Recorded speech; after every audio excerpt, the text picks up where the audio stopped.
क्या होगा अगर मैं आपको बोलूं कि प्रलय सिर्फ धरती पर नहीं आती, वो हमारे अंदर भी उतर सकती है। आप विनाश के लिए बाहर देखते हैं, पर असली तनाव, असली तूफान हमारे अंदर छुपा होता है। और जब वो तूफान अपनी सीमा तोड़ देता है, तब हमारे जीवन में तांडव होता है। पर ये तांडव विनाश करता है या हमें आजाद करता है। नमस्ते दोस्तों, मैं ममता अग्रवाल और आप देख रहे हैं ऑरा, एक आध्यात्मिक यात्रा जहां हम पुरातन शास्त्र के राज को जीवन के ज्ञान में बदलते हैं। आज हम समझने जा रहे हैं डेमन्स, डिस्ट्रक्शंस और डेथ से परे शिव के तांडव का आध्यात्मिक अर्थ। लोग समझते हैं तांडव मतलब हिंसा, नाश, प्रलय, तबाही, पर शास्त्रों ने कभी भी तांडव को तबाही नहीं बोला। तांडव शुद्धि का नृत्य है। जो टूटना चाहिए वो टूटकर नए रूप में जीवित होता है। जैसे आग सोने को कुंदन बनाती है, लोहे को मजबूत बनाती है, जैसे अग्नि लकड़ी को बर्बाद नहीं करती, उसे रोशनी और ऊर्जा में बदल देती है ताकि अंधेरा मिट जाए। तांडव तोड़ता नहीं, ट्रांसफॉर्म करता है। आइए अब हम समझते हैं कि तांडव के कॉस्मिक मीनिंग्स क्या हैं। इसके 3 मीनिंग्स हैं। पहला है तांडव यानी कि ईगो का अंत। तांडव समाप्ति नहीं, सबसे पहले अहंकार को तोड़ने का आरंभ है। शिव सिखाते हैं कि दुश्मन बाहर नहीं होता, वो हमारे अंदर पलता हुआ ईगो होता है। हम काम करते हैं पर क्रेडिट चाहते हैं, हम प्यार करते हैं पर रिस्पॉन्स चाहते हैं, हम सेवा करते हैं पर बदले में इज्जत चाहते हैं। ये चाहत, यही अहंकार है। ईगो हमारे कर्म को बंधन बना देता है। शिव कहते हैं जब अहंकार मर जाए तभी आत्मा जीवित होती है। अहंकार अंधेरा है, तांडव बिजली की तरह उसे गिराता है, अंधेरे को चीर कर रोशनी लाता है। ईगो ब्रेक्स, आत्मा अवेकेन्स। अब समझते हैं हम तांडव का दूसरा अर्थ। तांडव का दूसरा अर्थ है प्यूरिफिकेशन ऑफ एनर्जी, यानी इमोशनल क्लेंसिंग। बाहर की प्रलय हमें डराती है, पर असली प्रलय हमारे अंदर होती है। जब सालों तक दबाया दुख, रोका हुआ गुस्सा, ना कहे गए लफ्ज, बेहतर और बुरा दोनों अंदर प्रेशर कुकर की तरह भर जाते हैं, तो वो नाश नहीं, एक्सप्लोजन बनता है। शिव का तांडव यही रिलीज है। ये ना तो वायलेंट है ना नेगेटिव, ये एनर्जी को फ्री करता है। जब इमोशन बह जाते हैं तो तनाव डिसॉल्व हो जाता है। Energy release means healing. जो बाहर निकल गया वो फिर दुख नहीं रहता। तांडव अंदर की सफाई है। अब हम समझते हैं थर्ड मीनिंग ऑफ तांडव, यानी tandav is equal to new creation, यानी पुनर्जन्म ऑफ कॉन्शियसनेस। लोग समझते हैं प्रलय अंत होता है, पर शास्त्र कहते हैं प्रलय के बिना सृष्टि नहीं होती। जब पुराना टूट जाए तभी नया उत्पन्न होता है।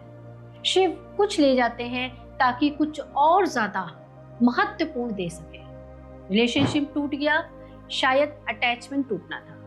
जॉब चली गई, शायद नया मार्ग खुलने वाला था। दर्द मिला, शायद आत्मा को जागना था। शिव तोड़ते हैं ताकि हम नए रूप में उठ सके। प्रलय एंडिंग नहीं, प्रलय रीबर्थ है।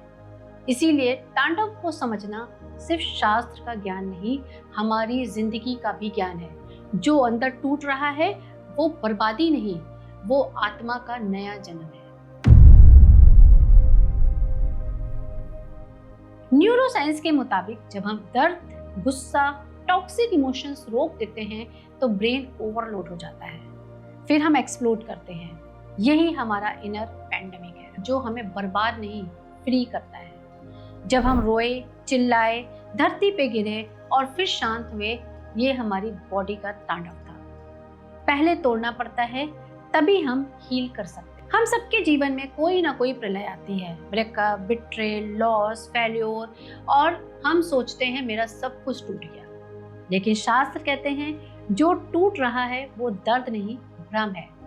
हम बदलते हैं, हम साफ होते हैं।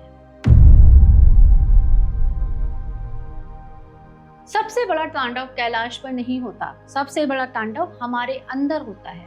पर हम क्या करते हैं? अपने गुस्से को छुपाते हैं, अपने दर्द को चुप करके सह लेते हैं। आंखें भरी होती हैं पर हम आंसू रोक लेते हैं। हमें लगता है दबाना ही कंट्रोल है। नहीं दोस्तों, दबाना कंट्रोल नहीं, दबाना बंधन है। अब हम समझते हैं कि हमें किस तरह से अपने अंदर के तांडव को मेंटेन करना है, किस तरह से बैलेंस करना है। पहला, रिएक्ट मत करो। गुस्सा आया, चिल्लाओ मत, तोड़ो मत, चोट मत दो, बस देख लो कैसे दिल की धड़कन बढ़ रही है, कैसे सांस तेज हो रही है। ऑब्जर्व करना इक्वल टू एनर्जी रिलीज का पहला कदम। रिएक्शन ही दुख बनाता है, ऑब्जर्वेशन ही मुक्ति है। सेकंड, दर्द हो दिल को बहने दो। दर्द आया उसे रोकना मत। रोना शक्ति है, कमजोरी नहीं। जब आंसू बह जाते हैं दर्द का भार गिर जाता है। आंसू हमारा तांडव है, ये शरीर को साफ करते हैं। थर्ड पॉइंट, भला बुरा ना सोचो, सिर्फ जीने दो। हम हर इमोशंस को गुड या बैड के टैग दे देते हैं, ये गलत है। इमोशन ना अच्छा होता है ना बुरा, इमोशन बस एनर्जी है। एनर्जी को जीने दो, फ्लो में बहने दो। जिस एनर्जी को रोक दिया जाता है वो दर्द बन जाती है। अब हम जानते हैं इनर तांडव का असली अर्थ क्या है।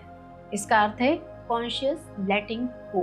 दैट मीन्स तांडव का अर्थ तोड़ना नहीं, छोड़ना है।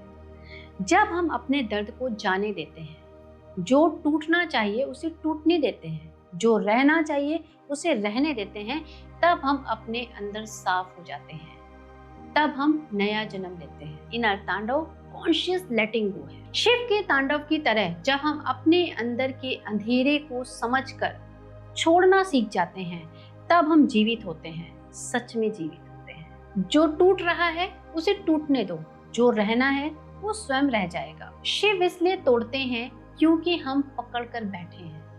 वो प्रलय लाते हैं ताकि हम मुक्त हो सके। तांडव नाश नहीं, ये मुक्ति का डांस है। तो दोस्तों, आज हमने शिव के तांडव के रहस्य को महसूस किया। धन्यवाद और फैमिली। नेक्स्ट वीडियो में हम एक और ज्ञान राज लेकर आएंगे। भरोसा रखिए, प्रलय के बाद ही रोशनी जन्म लेती है। वीडियो पसंद आया हो तो लाइक, शेयर और चैनल को सब्सक्राइब करना ना भूलें। कमेंट में जरूर बताएं आपको नेक्स्ट वीडियो किस पर चाहिए। और अगर आप अध्यात्म, अकल्ट, ज्योतिष और ज्ञान की और गहरी यात्रा की ओर बढ़ना चाहते हैं तो आप हमारा चैनल एस्ट्रो ममता अग्रवाल भी देख सकते हैं। जय शिव।